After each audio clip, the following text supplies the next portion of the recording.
एक सरमायाकार की हैसियत से ये ज़रूरी नहीं कि आप हमेशा अच्छे फ़ैसले लें, लेकिन अगर हतमी फ़ैसले से कबल प्रॉपर होमवर्क कर लिया जाए तो नुकसान के ख़तरे को कम किया जा सकता है। आज जिस टॉपिक पर हम बात कर रहे हैं उस टॉपिक पर बात करने का हमारा मकसद है रियल एस्टेट मार्केट में नए आने वालों को एजुकेट करना कि जायदाद ख़रीदने से पहले किन अहम नुकात पर गौर करना ज़रूरी है। आप किसी हाउसिंग स्कीम या सोसाइटी में इन्वेस्टमेंट कर रहे हैं तो उससे पहले आपको किन नुकात पर गौर करना चाहिए। आइडिया सेल्स एंड मार्केटिंग से मैं हूँ हिरा अब्बास मुग़ल और आज हम उन्हीं नुकात से मुतालिक बात करेंगे। सबसे पहली चीज़ जिसका आपके लिए जानना ज़रूरी है वो है नो द स्पॉन्सर। किसी भी प्रोजेक्ट के पीछे कोई शख्स या फिर कोई कंपनी होती है। अपने स्पॉन्सर पर तहकीक करें कि उनकी रियल एस्टेट या फिर अगर वो किसी दूसरे बिजनेस सेक्टर से ताल्लुक़ रखते हैं तो उनकी क्या अचीवमेंट्स और रेपुटेशन है।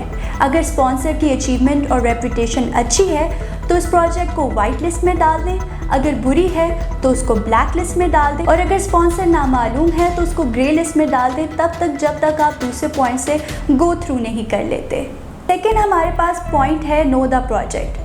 स्पॉन्सर के बारे में पता लगाने के बाद और उसकी मार्केट में रेपुटेशन के बारे में जानने के बाद आपने स्पॉन्सर से दर्ज झेल मालूमात चेक करनी है। सबसे पहले आपने पता करना है कि उस सोसाइटी में टोटल ज़मीन कितने एरिया पर है, मुतल्लिका तरक्याती अथॉरिटी से उसका LOP, मुतल्लिका तरक्याती अथॉरिटी से उसका NOC।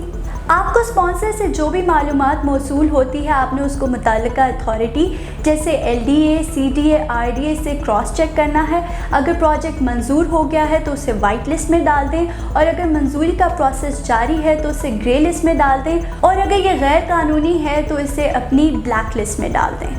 थर्ड हमारे पास पॉइंट है know the location.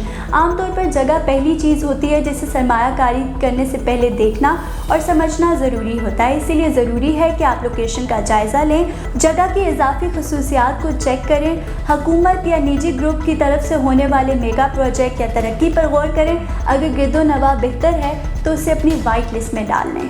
Know the master plan. अब आपने लोकेशन का जायज़ा ले लिया और आपको पता है कि ये जगह मुस्तकबिल में आपके लिए नतीजा खेज साबित होगी तो अब वक्त आ गया कि मास्टर प्लान को जान लिया जाए। टाउन प्लानिंग और प्रोजेक्ट की खसूसियात देखें। अगर कस्बे की मनसूबाबंदी जदीद असूलों के मुताबिक है तो उसको अपनी वाइट लिस्ट में डाल दें, नहीं है तो उसको अपनी ब्लैक लिस्ट में डाल दें। लास्ट हमारे पास पॉइंट है चेक द डॉक्यूमेंट्स।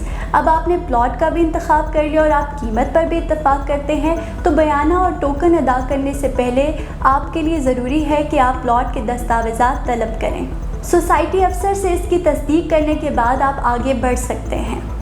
मुआहदे को हतमी शक्ल देने के लिए आपको 5 से 10% बयाना टोकन रकम अदा करना होगी। बयाना के वक्त आप पूरी रकम अदा नहीं करते हैं, आप चेक या पे ऑर्डर की शक्ल में बयाना अदा करें और ज़्यादा से ज़्यादा नकद रकम से बचने की कोशिश करें। ये चंद पॉइंट्स हैं जिन पर सरमायाकारी करने से कबल अगर गौर किया जाए और इन पर प्रॉपर होमवर्क किया जाए तो किसी भी नुकसान के ख़तरे से बआसानी बचा जा सकता है। शुक्रिया।